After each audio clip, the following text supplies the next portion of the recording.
It was a tremendous performance, and for those of us who were watching without crowd noises, you could hear Gattuso on the sidelines, really urging them on, having a go, always demanding more.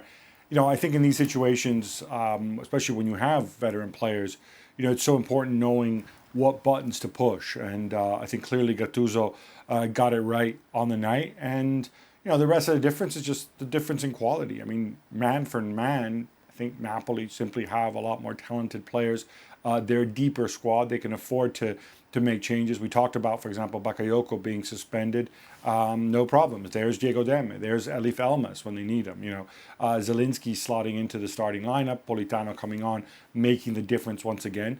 We didn't even really notice that Victor Osimhen wasn't there, once things got started. Whereas Roma, you could see Mkhitaryan off the pace. Dzeko, you could tell it was his first game back. They lost Mancini, of course, to injury at the back. Ibanez did what he could, but he's not fully fit either.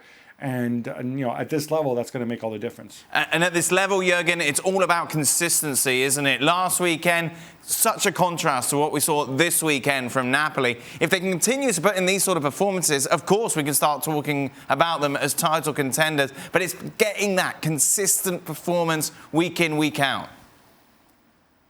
Yeah, and that's really the hard work for Gattuso, to make them understand that they got to kind of perform in that way almost to week in, week out, and also obviously in European competitions. But I think it was really an outstanding performance all over the place for Napoli. Some individuals, we talked before the game, they need to step it up, they put their stamp on it, and they did. Insigne did, Mertens did, Politano came in. I think Mario Rui had a very, very good game.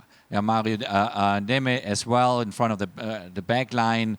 It was overall a very well balanced Napoli team, and to build that consistency now, this is the key. But you're up there. I mean, okay, Milan looks a little bit away right now, but I think they will drop some games in the near future, and then we will have an open race in Serie A, and that's something that we all want to see. That's exciting. Gab, people are getting excited about Roma, and understandably so, given the run that led up to this tie. Was this them exposed? Was it a one-off? How would you sum it up?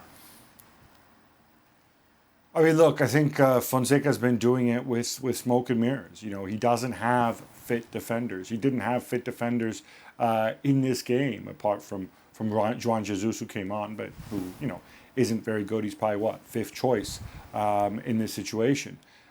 His options really are limited with the guys who are missing, from Zaniolo to Veretout or half fit. I don't want to keep make excuses for him. Napoli played really, really well, but I think Roma kind of perhaps overachieved in the games leading up to this, and this is a reminder that while he's very good at getting the best out of players, if your players aren't the best, then their best isn't going to be enough on nights like these. Thanks so much for watching ESPN on YouTube. And for more sports highlights and analysis, be sure to download the ESPN app. And for premium content and live streaming, subscribe to ESPN Plus.